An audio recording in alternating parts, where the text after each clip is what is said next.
Hey, friends, welcome back to the first interview of season 5 of Thriving Thoughts. I'm your host, Dr. Sherry. My two guests today are no stranger to the mic here on Thriving Thoughts. Both of them have been interviewed on the show before, going back to season 1. And for one of them, she's been interviewed twice. Let me introduce you if you don't already know them. We're about to jump into the conversation. My friends Kerri Spencer and Michelle Hillaert. Kerri is a confidence and image coach, a master stylist, and she's an encourager of women. Yes, if that's you, you want to hear from Kerri. And Michelle Hillaert is a wife, a mother, a corporate businesswoman. She's a best-selling author, and she is most definitely a woman of vision. The mashup between these two, between Kerri and Michelle, is something you don't want to miss. It is not a train wreck. It is a beautiful show of fireworks about what it looks like to thrive, to grow, flourish, and prosper with your ride or die.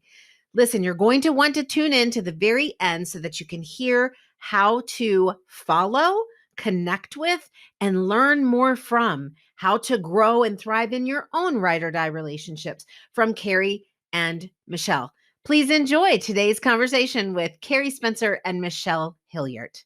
Each other. Michelle and Kerri, I have a question for you. And I want to know. Yeah, we are. I want to know, why are you friends? Why are we friends? Because nobody else would want her. You're so terrible. Oh my word. And I'm nice. So I got to think about a comeback. She's a nice one. No, was it pure coincidence that you guys are friends? Does it make sense that you're friends? I can tell you what happened. Okay. Here's what happened. So I was really poor and Kerri was really poor. Okay. I needed my hair done and Kerri needed design for her salon because she had her salon that she was making like nothing an hour on at the beginning.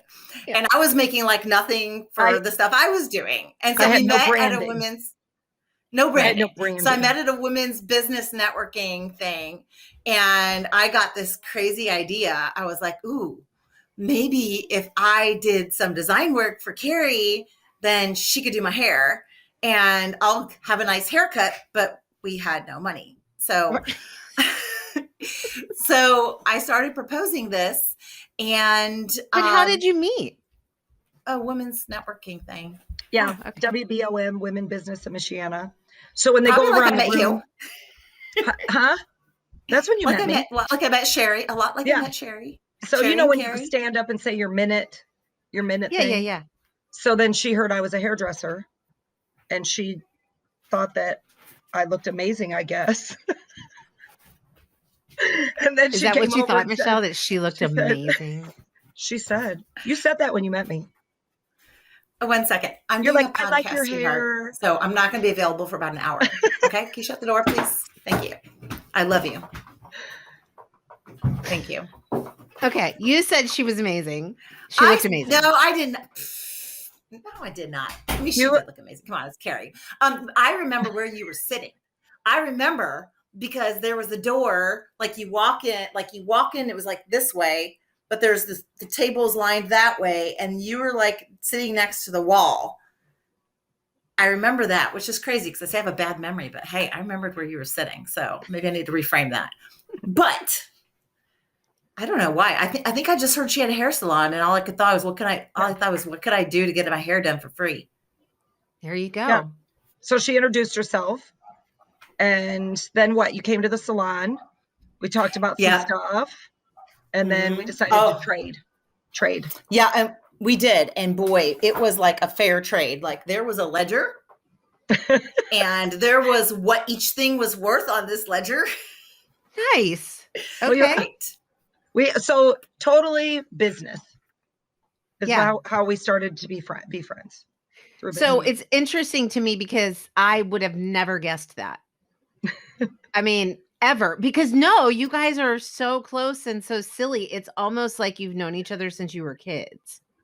Yeah. we actually kind of met each other as kids, except it was only about grown-up kids. How long we ago? were going through 2009, 2007, 2009. 2009. 2007. No, 2008. 2008 or 2007. Yeah. Yeah. So we were both on a bad spot. Had basically grown up together. Together. Although I'm older, Michelle is the little sister I never wanted. Kerri's the mean big sister that God just threw on me. Which is interesting because you have lots of sisters. Yes, I have 9 sisters. Do you have sisters, Kerri? I have none. I have all brothers. Okay. So that's interesting. You needed yet another sister there, Michelle. It seems that God found that. And what am I? Am I 9 years older than you? 8 or 9 years older? Yeah, I'm 53. 9. You're 9 years older than me. Yeah. Okay.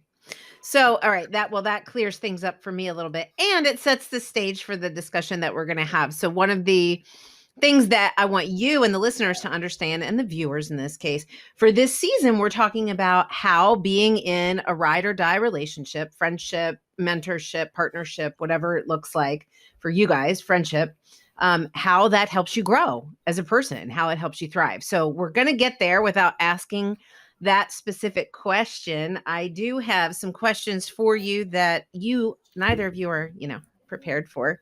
And so I want you to be as candid as you are willing to be.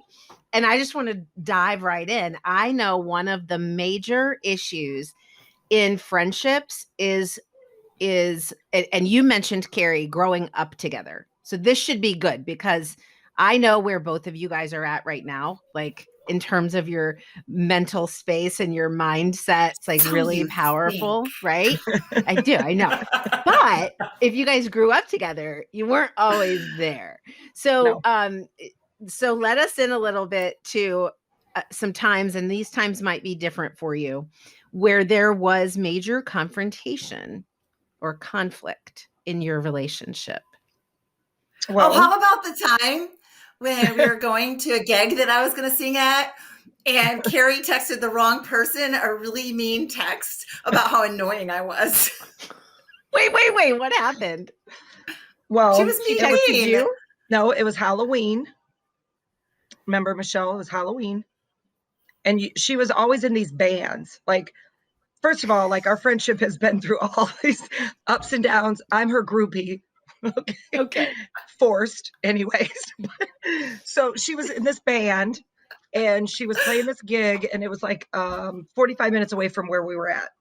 And they had a different time zone. So it was an hour different.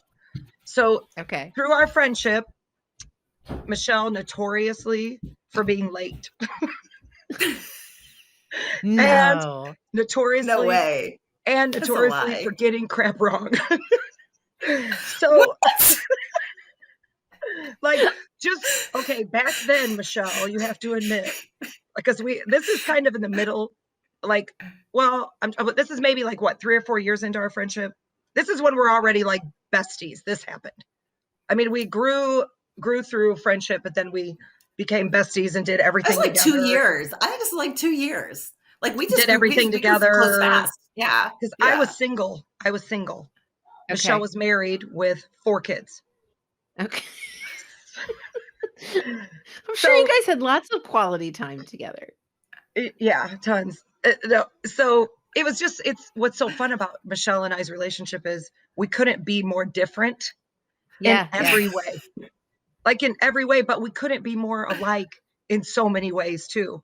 But this thing, so we go, and I already had the I know Michelle's got the time wrong. I know the time's wrong, whatever. So she picks me up. We go, we're driving. Trent's in the car, driving as, Trent is like the steady Eddie and the energy that keeps us all grounded. And there's 3 of us, 3 other girls in the car. And I just was like texting my friend, and I accidentally texted to Michelle. And she turns around and she goes, "You sent that to me." And I said, "Well, now that it's out there, let's talk about it." So, this is mean. She hurt my feelings. She made me cry. So we just talked about it then. And I mean, there was no hiding What it. was the It wasn't like text? I could lie about it. I I was can't remember mad at what the you. text said. Just, I was annoyed with you for not having the time right, because you're always like, I don't know. And I'm tired of I all always, this stupid shiznaz. Skip the naz and add a T. I don't remember exactly the text, but I know I was annoyed with you. So, okay. But So, it was good was then, that 'cause one of the first times that you guys had conflict? Well, I mean, we pretty much had conflict from the beginning, but that was probably the one that I remember the most. Yeah. We're just, it just, I mean, like the things that we've gone through, like, you know, like with me, I was divorced, and then I was divorced. So I was single. Then Michelle was married and had kids, and we're 9 years apart, and she's been married for so long, and we're completely different religious beliefs. I mean, you know, we both love God and, you know, all that, but like her being Catholic and me being, you know, just, it's so different. And so we've always respected each other, but we've never held back ever. Like on any, we've always been able to talk and discuss and our point of views and agree to disagree. Okay. So always talking and discussing, or any knockdown dragouts? Oh, we've had times where we didn't talk to each other for a while. Tell us we just about kind that. of had enough of each other for a bit. I don't even remember what it was. It's probably when I was going through postpartum stuff, because we've known each other now through. I had Maisie when I met her, and then I had Jack, and then I had Augie, and I could be obsessive compulsive after having babies. Like I had a lot of, which I didn't realize until years later that's what it was. But I was very obsessive compulsive at times. So I would like ruminate, and I would like go off about it. And I remember like when I started, you know, one conversation I remember with Kerri is, and this wasn't really an argument so much as like, she would just call me on my shit. Can I say that? Can I say that word? You just did. You can delete it if you need to. But she would call me on my shiznaz. Always? Yes. Oh, yeah. And so I was, had some friends, and you've heard me tell this story. I had a point where I had a couple of friends just completely walk away after I moved to Front Royal. And I was just ruminating. I couldn't understand it. I didn't get it. And I was just going on and on to Kerri about it. At one point, she's like, why do you even care? Why does this matter? Of course, she's 9 years ahead of me. And now I'd be saying that to the next person. Give me someone 9 years ago. Why do you care? Right. You know, but that's the way, like, I always wanted, like, she just didn't seem to care it. I wanted to get to that point, but like, she would just like, we've always had that kind of a relationship, a real talk. So that brings up a good point when you said I wanted to kind of get to that point. What is it that you admire about one another? Oh gosh. So much. I admire that she is willing to take risk, that she does things, she makes her mind up and she just goes for it. And she's like Phoebe on Friends. Really? She just runs with it, and like with a blind abandonment of whatever. I mean, I really do admire, like, there's so many things that she's done that I would be like probably held back on. So I watch her do it. Like when she wrote her book, like watching her do that. And when she ran for Mrs. Virginia, or, you know, was it Mrs. Virginia? You know, just so many things, like with her business, her Beachbody business, her, you know, I mean, she just is willing to throw it all in there and go for it and make mistakes, clean it up later. You know, I really admire the fact that she just continues to try and never gives up. Are you more of a planner, Kerri? Yes, that's what I love about Kerri. I love the fact that, like, I look at what Kerri's done with her business and building it over the years, and how she was like always on top of her taxes and always knew like our accounts, and she kept her business running like that. You ask her in a second anything, she remembers it like that. Like I have a few friends that I'd look at and like their brains. I'm like, you know, if I were a scientist, I'd want to examine them after they die because of the way they work. Kerri's one of them, but they're just like doesn't miss anything. She sees everything, which is what makes her patience even more so. Like I forget things. It's easy for me to forgive stuff because I really, a lot of stuff I just forget, But when you have a memory where you remember everything, like there are a few times in our friendship where Kerri would be like, oh my gosh, all right, you've told me this like 20 times with the last 5 times I visited or whatever. And I never remember telling her the story at all. But that's something I admire, is having that kind of a memory, but also being extremely patient. It takes a lot to, I believe, to have that kind, because I have some friends who have that kind of a memory, and it's hard because they remember so many things. But to do that and then to be able to forgive and work with and, get past things that you can't forget, I think that's pretty awesome. And Kerri has always been there. Like I just so many times in my life felt very, very alone. And even though, and this is not, again, I have 9 sisters and I love them very much. They have very big lives, but they're also extremely overwhelmed with their own lives. And there are times where I just needed someone, and Kerri was there, like she came out to the Mrs. Virginia pageant, and she was there to make sure that I had through every step of it. She came out, helped me pick out my dress. She fixed my hair, did extensions, just did everything. And I felt completely taken care of. And to me, that is, I value that. Like it's so hard being a mom, having so many kids, constantly being overwhelmed with life, and you're just tired. To me, I value being taken care of. So when she sends me a package or a cup, Jack's broken twice, 2 of them now. I have no cups. I'll send more. Thank you. But it's just plastic. Like that stuff means a lot to me, because it means that you matter. And Kerri's really, man, she's been really great at that. And I know sometimes I'm not the best at remembering to send packages back, but they're appreciated. Well, but that raises go ahead, Kerri.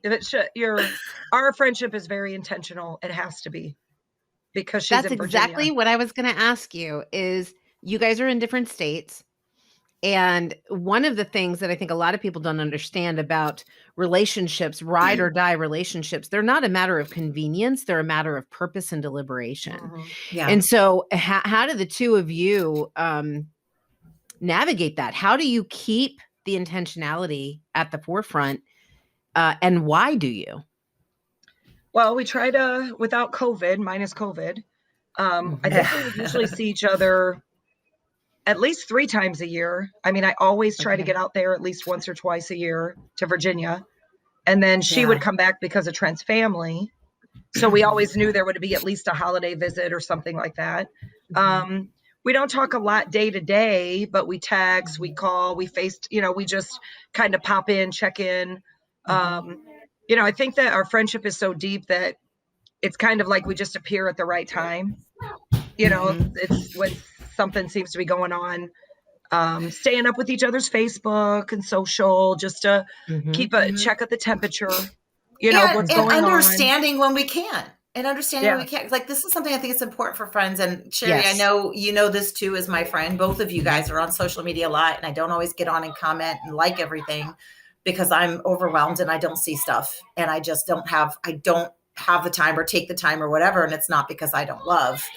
It's just because it just doesn't happen. And I love and I think it's important for friends to realize that, like, we can't get upset if people aren't liking and commenting and think that that's a reflection on who we are and our level of friendship, and on another topic, something else too, I think it's important is, like, you're going to go through times where it's hard. Like, there have been times where I've gone through rough stuff, or I've been, and Kerri has been like, well, you need to fix this, and this. And I'm just like, so there have been times when you don't appreciate the advice. Right. And where I would get annoyed and frustrated. But during those times, it's been a long time since I felt that way. But during those times, I also had to remind myself that, who's there? Who is there when it counts? Yeah. And that's the way that relationships are. If you want to I had this conversation with my daughter and with my son's girlfriend recently, but it's like, if you want to have friendships that last a lifetime, you have to work through the hard stuff, or you'll never have those friendships that last a lifetime, because you're not going to have friendships that haven't gone through. If it's going to be this kind of a friendship, you're going to want to kill each other at some point. I mean, you can be thinking about places. Yeah, I think like there is a misconception. Go ahead, Kerri.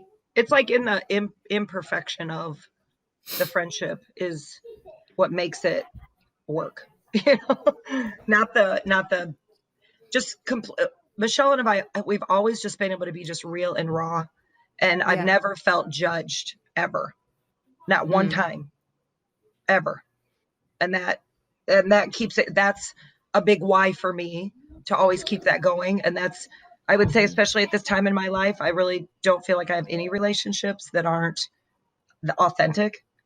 Yeah.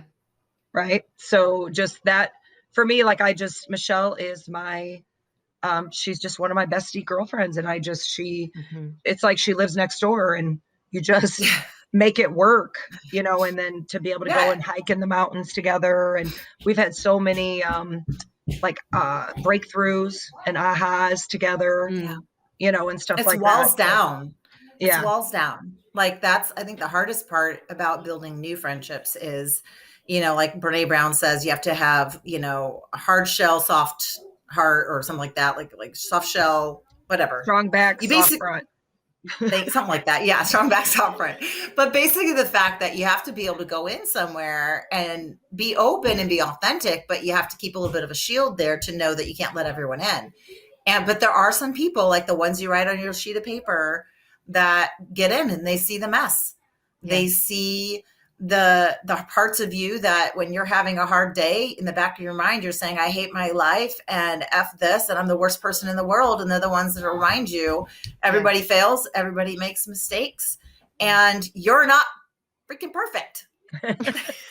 So, okay, this takes me back to the opposite of one of the other questions that I asked you, and it may take you back to the text, but there's a misconception that you're supposed to like everything about each other. I mean, you're not supposed to let, you're two different people, right? You bring different stuff to the table, to the partnership, so that you can grow, so that you can hold one another accountable. What are the things, and this is if you're willing to share them, what irritates you about one another?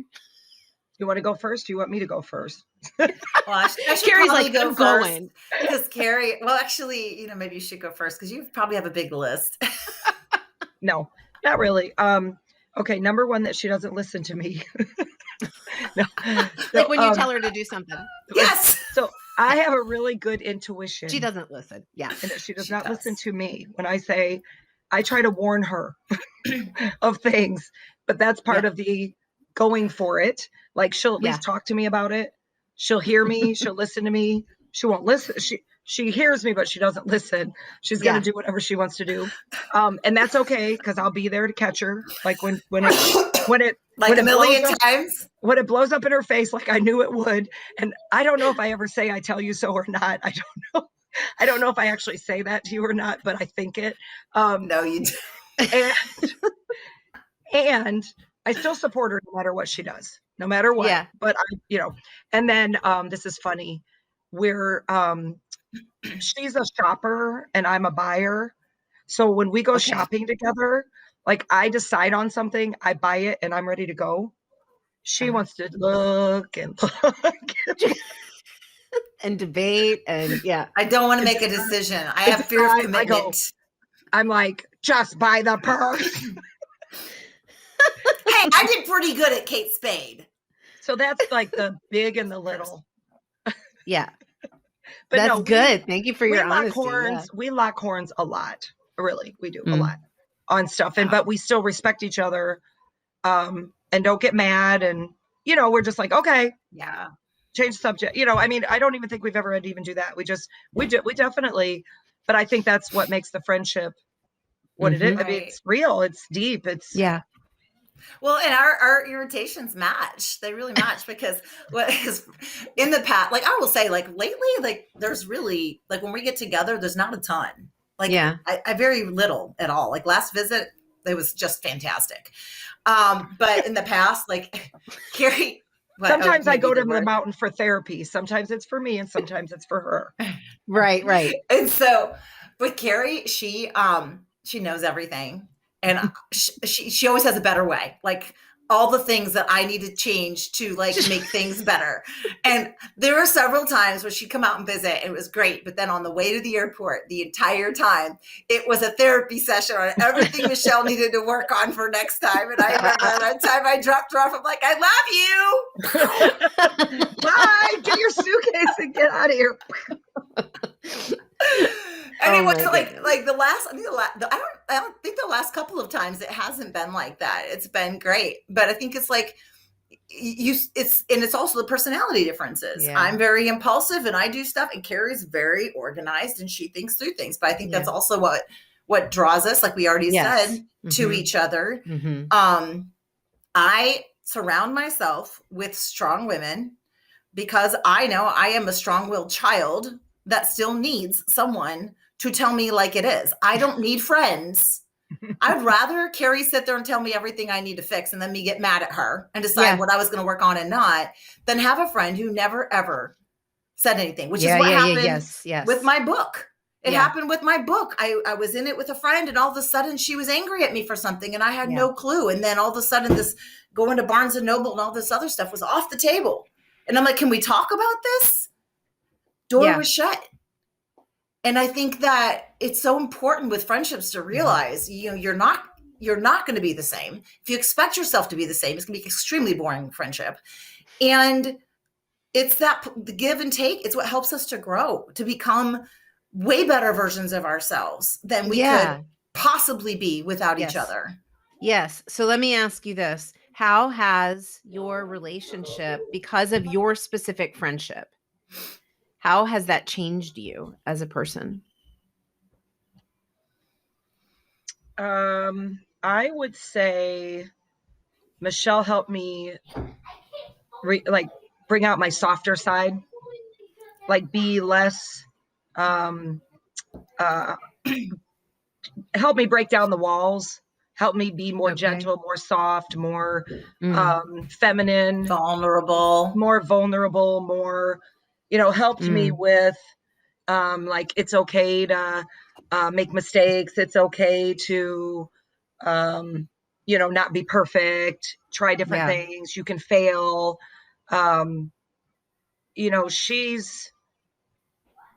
Just help with the female aspect of it. She's been I don't have a good relationship with my mom.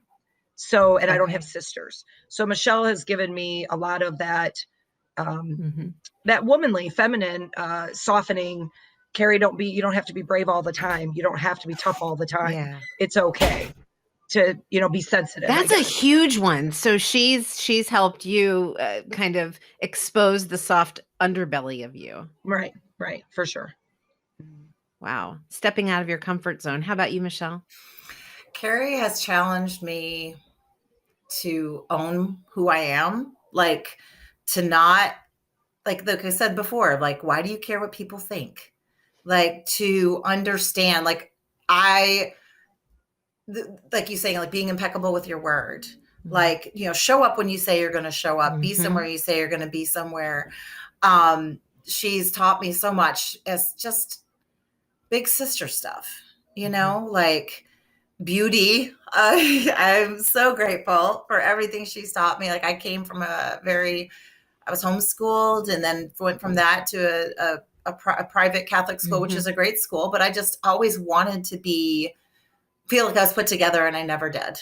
And Kerri taught me a lot about that. But what she really did was just being a friend and being enough.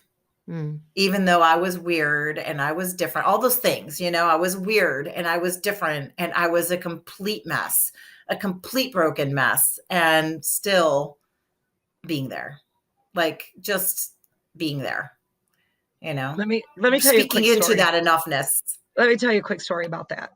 So in the beginning, when Michelle was in different bands, we went to a city called Terre Haute. That's like, I'm sorry, that's like a thorn in your side.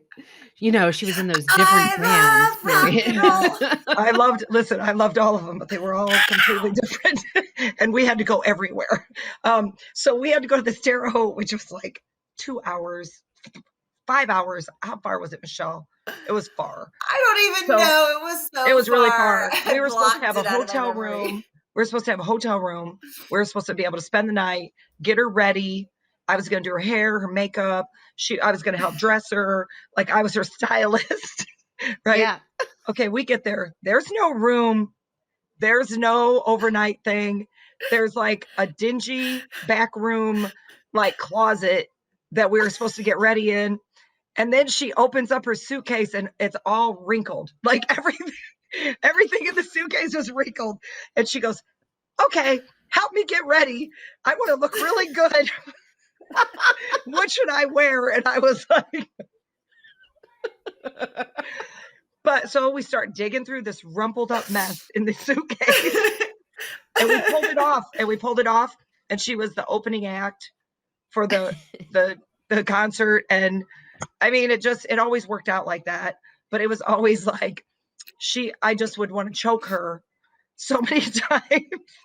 But we just followed through with it because the show must go on. I mean, we've grown up so much since the dark, dingy back rooms. Oh my gosh. I think that's part of the reason why we're so close too. We have so much snazz on each other. Like, you know, I saw a greeting card the other day that's like, you're my best friend because you know too much. Like, right. That's right. Like that's I can't afford to make you mad. We have stories, that's for sure. There's never a dull moment. Like the time she came to hike at my house and we went up to Skyline. We're hiking through the forest, and then we ended up in Browntown, and we had to call Trent to pick us up. And there was no signal on our phone, so we had to go to a store to get someone to let us use their phone. Oh my goodness. See, all good times together. So listen, I have a couple more questions for you before we wrap up. And so I had asked you, how has your relationship changed you, as a person? How has your relationship, your friendship, the process of your friendship, how has it changed the way you look at others and the world in general? I would say I get to go first this time because you always go first. I would say that it really helps you to get perspective on other people and to love them where they're at. Like just to really learn to see people and to be compassionate. I could be especially when Kerri and I first met, like there were times I could be very harsh.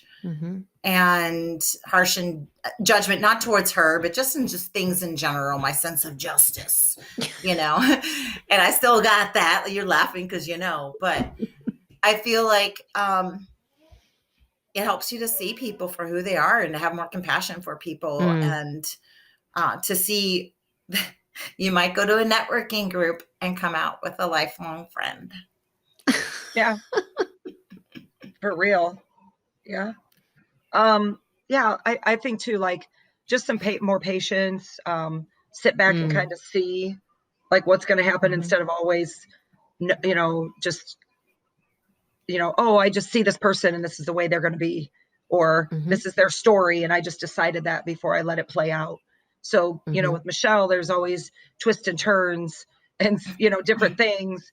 And just her family, like I love coming out and hanging out with the kids and with Trent and, the littles hanging all over. And people are always like, oh, you're going to see your friend with a bunch of kids and stuff. And I'm like, oh yeah, I love it. We have so much fun. And, and I really love Kerri. I mean, I just really mean that, they're just my little, I have a sister with 6 kids and I love her husband and the people that I met you, Sherry through Michelle and I love the whole spider web of just to be open, open to just different lifestyles, stuff like that. Yeah.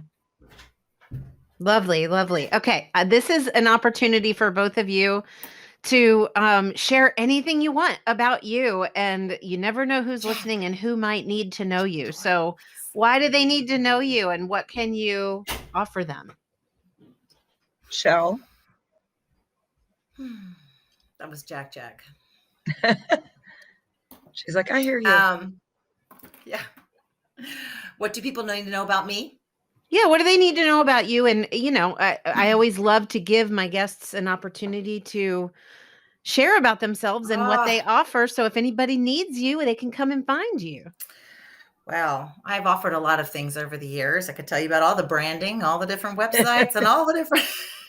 I would say right now, my husband and I have a podcast called Catholic Family at Court. We are very intermittent. We want to get back to, as the kids get older, we want to be more straight with it. But we share our heart there on how, Kerri mentioned, we have beautiful kids, and it's a miracle to me to see how they've turned out, because they really are very fantastic. They have great self-confidence, and they love God, and they love each other, even though they fight. And so we share the lessons learned on our podcast about marriage, about family. So you can find me there. And then if you want to become a friend, Michelle Hillaert on Facebook, just make sure you send me a little note or something so I know why you're friending me. Because I get so many weird friend requests these days. Like, it's so weird. Yeah. And stay tuned. If you follow me on Facebook, once I decide what's happening next, you'll know. I'm in the waiting period. I went back to work. So right now I'm in the trenches. I'm learning. Okay. All right. Thank you, Michelle. Kerri. I would say, well, I'm a huge advocate for self-love. I help women. I can help women virtually. You don't have to be in my salon for me to help you with your look, or maybe some personal growth or development in that area, transformations. I'm a tough love kind of girl, but a lot sweeter and a lot more softer delivery these days than I used to be. Partially because of Michelle, because she would get her feelings hurt, so I had to. But yeah, just a huge advocate for self-love, and that women supporting one another, and for women to know that they're not alone, and that we all have, baggage and things, and that I have a pure intent to help. And if, of course I am a hairdresser and I sell shampoo and things like that. My salon is completely packed and full. But if anybody needs any like thinning hair solutions, I'm there for them. But no pressure. But the biggest part of that is just that you deserve it. And if you're having any challenges with your physical look, you're worth looking into solutions for that. And I just think that we just, when we look better to ourselves or feel better, we are more loving women, and can give more to our families, our work, things like that. So, and Facebook, Kerri Spencer, Spish Splash, so Facebook would be my main. So she won't do your hair, but she'll help you out to figure out how to do you to be the best you. And I can give recommendations. I can teach somebody how to pick somebody, a stylist, like you would pick a doctor. Like good. Like things to look for and stuff like that. Yeah. Love it. Love it. Thank you so much. Okay. We close out one last question. So the people who are listening are people with friends of their own, best friends of their own. They're also people who maybe don't have a best friend, because there's some misconceptions that they've had about friendship, and maybe they have some hurts, and maybe they're just not in the place where they feel like they have that option. So this is the time for the two of you to pass on your sage wisdom, your thriving thoughts, to the people listening and watching. What is one truth that you would leave them with? And this is for each of you to share about the meaning of growing, of thriving with your ride or die. You just have to be a good friend to have a good friend. And you have to be able to give as well as take.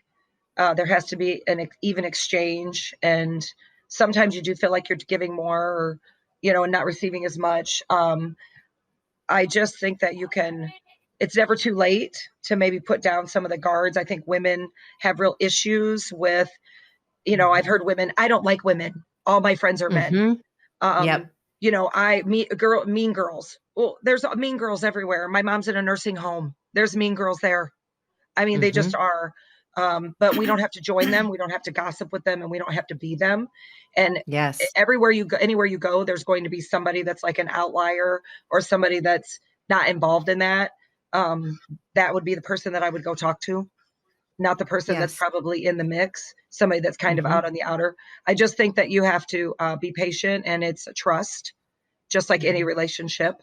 And you don't want to just spill everything, it's giving everything and throwing everything onto somebody. But as I'm getting older and I have watched some of my friends lose their husbands, I value my female relationships even more today than I did yesterday. So important that we maintain our female friendships, and it is never too late to start a female friendship, whether it join a golf league, get a book club, anything like that. It's not too late. And if you were a mean girl, you're reformed, move on, and just be a good friend, and you'll have good friends. Yes. That's solid. I love that. Thank you. How about you, Michelle? I really think that communication is key. I think I've lost a lot of friendships over the years because I'm one of those friends who crossed boundaries and didn't realize I was crossing boundaries. And so I think there's a couple of things. It's having communication. If someone's crossing a boundary with you, to let them know, that they're crossing a boundary, because instead of getting upset, realize they may not know. And you can't hold them up to this standard when they don't even know that there's a standard there. That's right.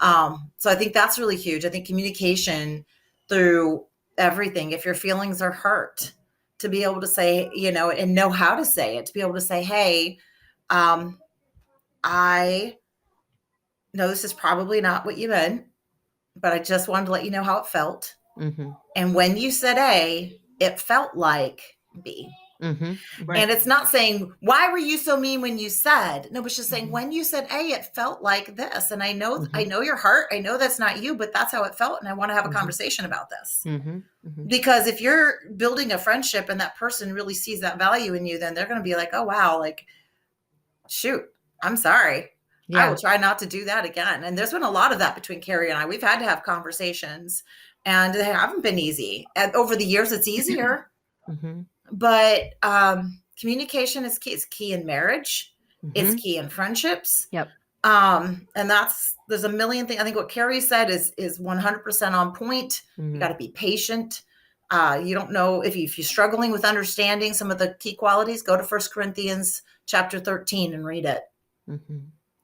Right there. And it'll tell you all about it. Being patient, not keeping a record of wrongs, forgiving, all that stuff. All right, friends, I know you learned a ton of tips and tricks, especially about being honest in your relationship. And I love the fact that these two, Kerri and Michelle, are geographically separated, have been basically ever since they met, and they still not manage, but they are still intentional about having that relationship with one another, where they do feel like they're constantly growing, flourishing, and prospering. Please follow Kerri and Michelle for more good stuff in your newsfeed about how to thrive in life and in relationship. You can follow Kerri at Kerri Spencer or at Splish Splash, say that 5 times fast, on Facebook. And you can follow Michelle Hillaert at Michelle Hillaert on Facebook or Instagram. If you want to share this powerful message from today with your followers, would you please share it on your Instagram story? Just share the episode number, what you liked about it. Use the hashtag Thriving Thoughts with Dr. Sherry. And of course, tag me at Dr.SherrySpeaks. I would love for you to share this message with even more women that need to hear that it's possible to thrive with your ride or die. Tune in this Friday, friends, for another monologue episode with me, where I am sharing all of my personal experiences about how I have grown in and through and because of some of my relationships over my life. I can't wait to meet you right back here on Friday. Share this episode with a friend. Until then, remember to speak truth over the lies, and you will thrive in any and every circumstance.